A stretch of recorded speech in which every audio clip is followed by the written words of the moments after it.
로스쿨 진학할 예정인 사람들 있고 의대, 약대 이렇게 한마디로 사회 엘리트라는 사람들이 모여가지고 이제 머리를 짜내서 이제 한 것들이 이제 이런 것들이 나는 거예요. 대학생들 중에는 내가 가장 돈이 많고 내가 잘 나가고 약간 인플루언서 이제 이런 느낌 나고 싶어 하잖아요. 4차 세대 보유, 그다음에 무슨 뭐 시가 10억 상당의 오피스텔 보유. 이 마약하는 걸 보고 이제 신고를 하려고 하니까 내가 보낸 돈이 내가 얘를 빌려준 건데 얘가 갚지 않았다라고 해서 이 사람을 또 사기죄로 고소를 합니다.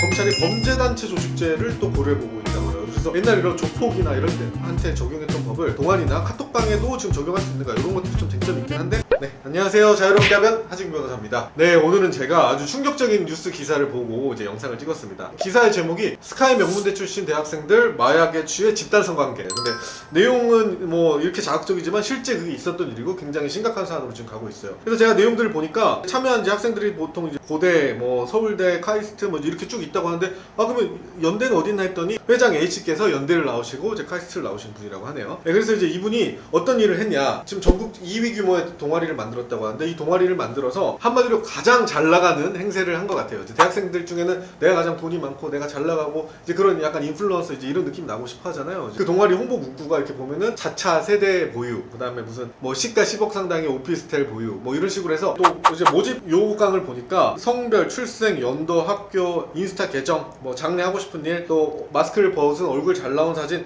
이런 것들을 보내라고 하고 우대 조항이 좀 웃겨요. 인플루언서, 유튜버, 공인, 연예인, 그다음에 팔로우 1만 명 이상이면 연회비를 면제해준다고 하고 또 그다음에 호텔, 리조트, 펜션, 별장 등 공간이나 차량 보유자를 우대한다고 해요. 그래서 예전에 약간 오렌지족이나 이제 그 부유층 자제들이 이제 하던 거를 이제 명문대 타이틀 바탕으로 좀 흉내내려고 하는 것 같다. 특급 호텔이나 이런 데서 이제 술 마시다가 쓱 이제 마약을 공유를 하는 거죠. 처음에는 이제 대마를 보통 이런 사람들이 권유를 하거든요. 왜냐면 대마가 미국 유학생들이 많이 하기도 하고 뭐 예술가들이 뭐 대마는 나에게 영감을 줬다 뭐 이런 말도 하고 500g 좋아하네.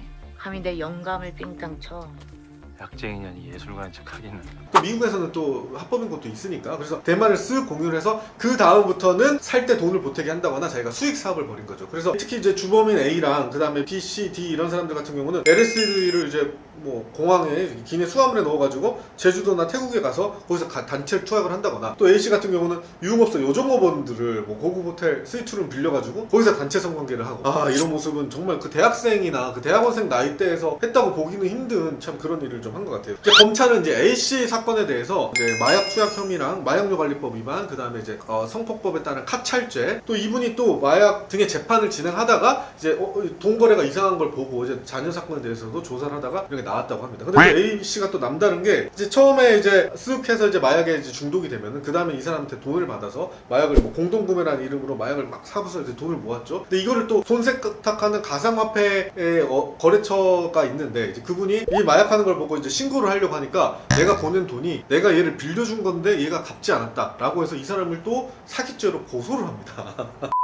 그래서 이제 검찰 발표에 따르면은 이제 같이 투약한 사람 중에서는 리트를 응시자도 있고 로스쿨 진학할 예정인 사람도 있고 의대, 약대 이렇게 한마디로 사회 엘리트라는 사람들이 모여가지고 이제 머리를 짜내서 이제 한 것들이 이제 이런 것들이 난 거예요. 우리가 일반 마약 사범이라고 하면은 굉장히 사회적으로 다른 만족감을 찾지 못하는 그런 뭐 기저생활층인 경우가 많았는데 이제는 뭐 이런 엘리트라고 생각하는 이런 어린 학생들한테까지도 이런 게 퍼졌다. 그리고 대학가에서는 뭐 영감을 얻고 싶은가라고 해서 팜플렛을 만들어서 이제 홍보까지 합니다. 상상하기 힘들게 좀 마약이 대학가에 많이 스며들고 있다. 근데 또 이번 단계에서 이제 문제가 된 게 텔레그램 방에 이제 가입자 수가 9,000명이 이런 방을 파서 여기에서 어떻게 활동을 하고 마약을 걸리면 어떻게 해야 되는지 이런 것들을 좀 논의하는 방이 있었다고 해요. 그래서 검찰이 범죄단체 조직죄를 또 고려해보고 있다고 해요. 그래서 옛날 이런 조폭이나 이런 때한테 적용했던 법을 동아리나 카톡방에도 지금 적용할 수 있는가 이런 것들이 좀 쟁점이 있긴 한데 우리 대법원에서는 이제 수직적인 체계가 없더라도 범죄를 목적으로 하는 사람들이 모였고 이게 단체 힘이 명백하다면은 범죄단체 조직죄가 성립한다라고 이런 대법원 판례에 따라서 적용이 될 가능성도 꽤 높다. 네, 그래서 현재로는 이제 A와 이제 B, C, D에 대해서는 구속 기소, 그 다음에 나머지 2명에 대해서는 불구속 기소, 8명에 대해서는 이제 기소유예 처분을 했다라고 이제 조사가 진행되고 있는데 혐의 같은 거 많이 나올 걸로 보입니다. 그래서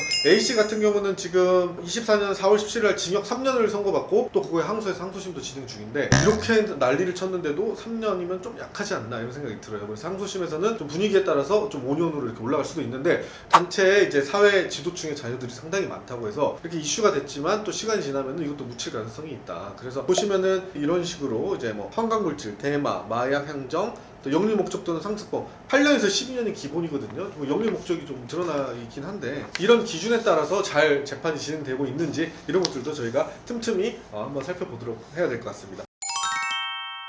저는 개인적으로 이제 고대를 나왔는데 우리 후배 중에 이런 분들이 있다는 게 좀 가슴이 아파서 마약이 스며들어가는 거를 좀 국가가 잘 막고 마약 중독으로부터 좀 탈출하시기를 선배로서 간절히 바라고 있습니다. 네, 감사합니다.